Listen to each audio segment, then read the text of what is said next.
Hello, everybody. This is Sean Heidemann, designated broker with Position Realty.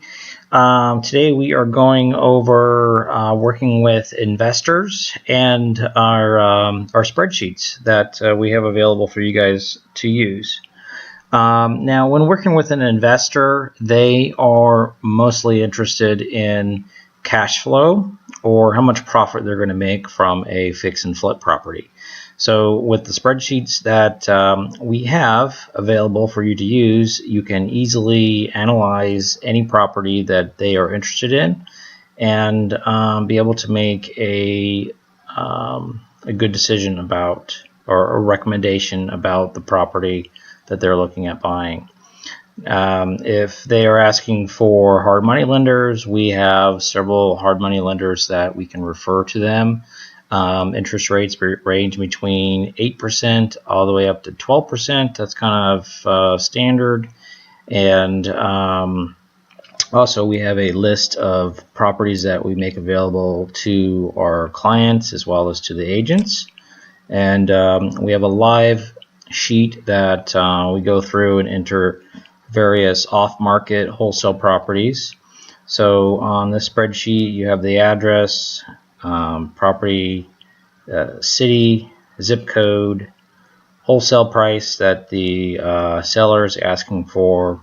The ARV is after repair value, so once the property is all fixed up and repaired, then that's the value that other properties in the area that were fixed up and remodeled that they're selling for.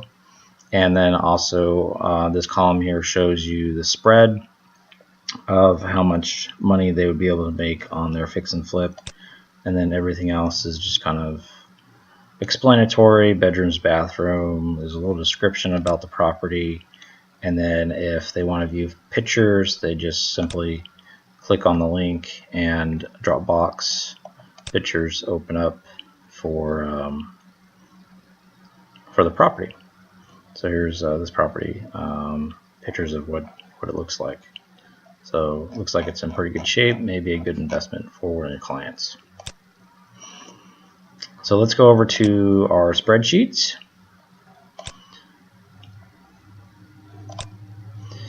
So this analysis here is for a property that my business partner and we purchased a property in Buckeye, and it was a fix and flip.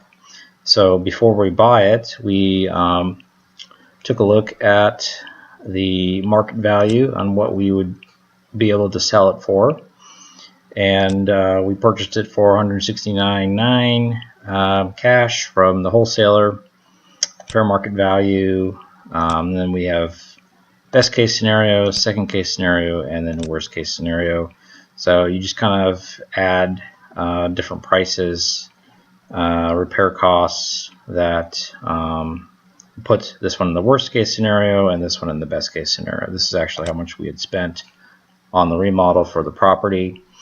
And so closing costs you put here is, the columns here in yellow are the ones that you can change. So the 240, the 190, 1.3, and then down payment. We didn't have a down payment on it, but if you did, you were using hard money lending, you can easily change that, and it will automatically calculate your mortgage payments over 6 months. If you only hold it for 3 months, then it calculates it based on 6%. 5 months, 7 months, it just calculates it there for you. Change that back to 100%. And then you put in your HOAs. This automatically is based on the number of months. So each month, so change it to 6, it changes to 4, the number goes down. So you want to put your HOA, your insurance, your taxes, figure out what those are going to be based off of your holding period.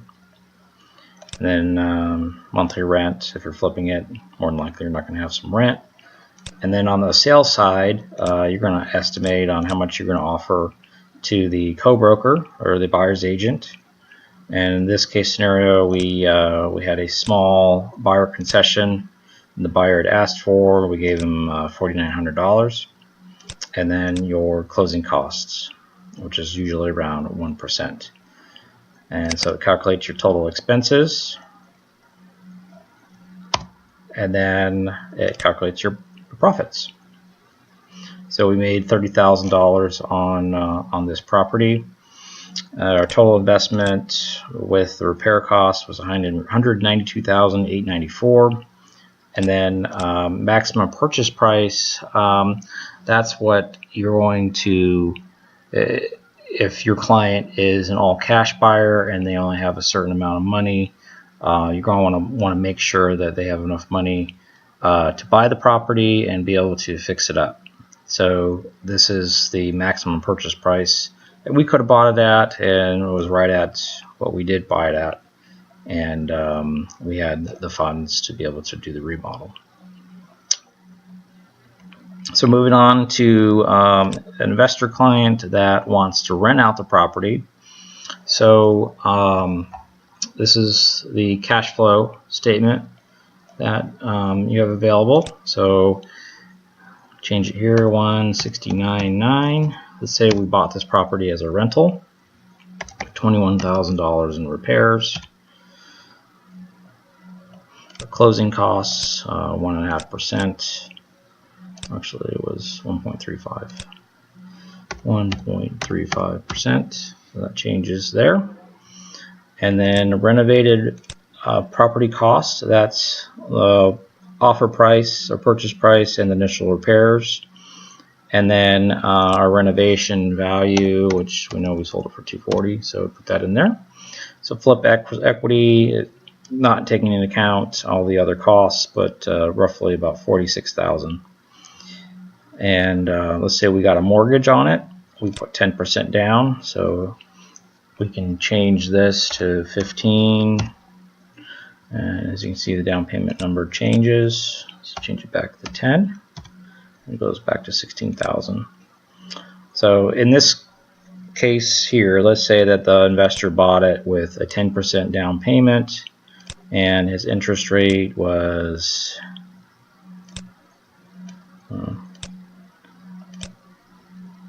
5% for a 30-year mortgage.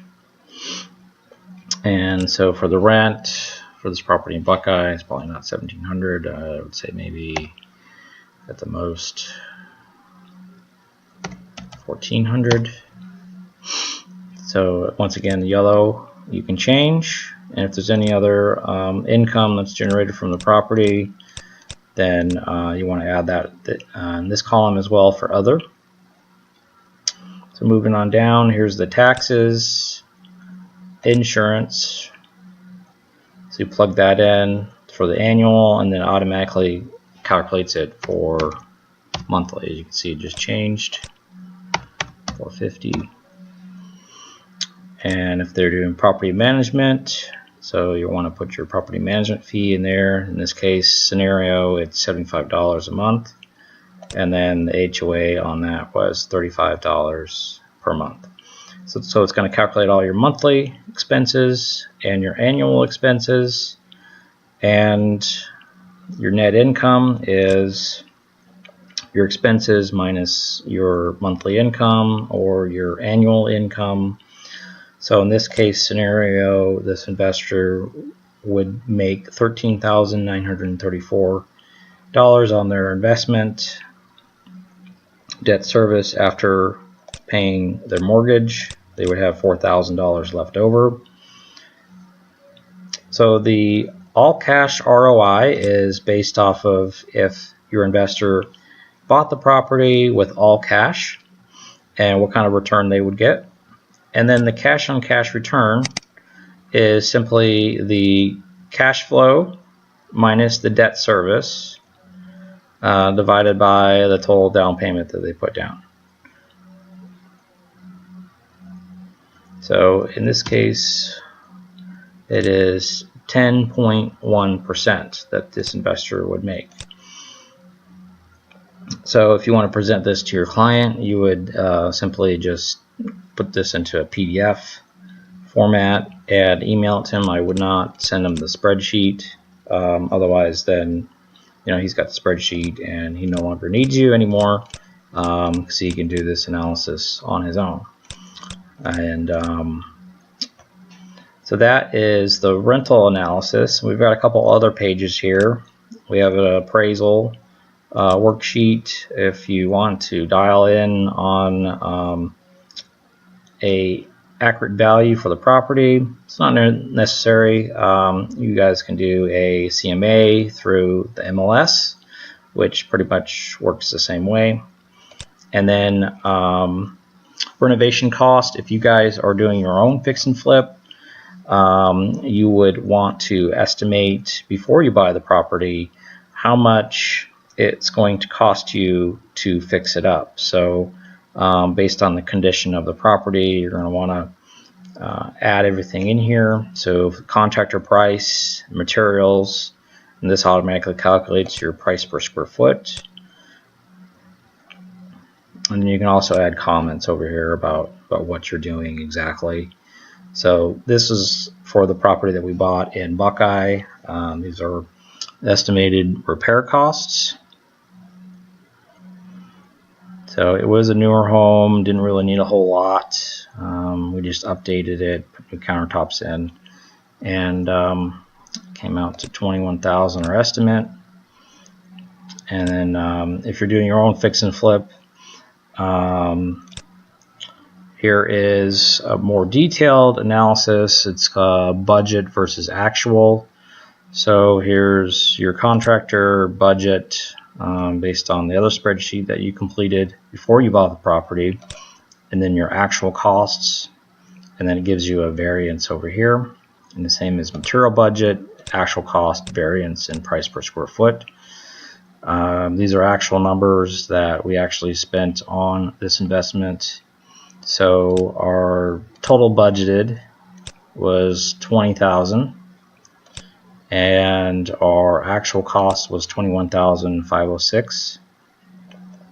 And so we were under budget slightly, not much, but we managed to still make $30,000 on property. Not bad. So that is the end of our tutorial for investment spreadsheets. If you have any questions on the spreadsheets, please feel free to give me a call or send me a text. Make sure you only enter the numbers in the yellow. Other than the ones that are not in yellow, those are developed formulas so that the spreadsheet will work. So anyways, that's it. I look forward to the next video.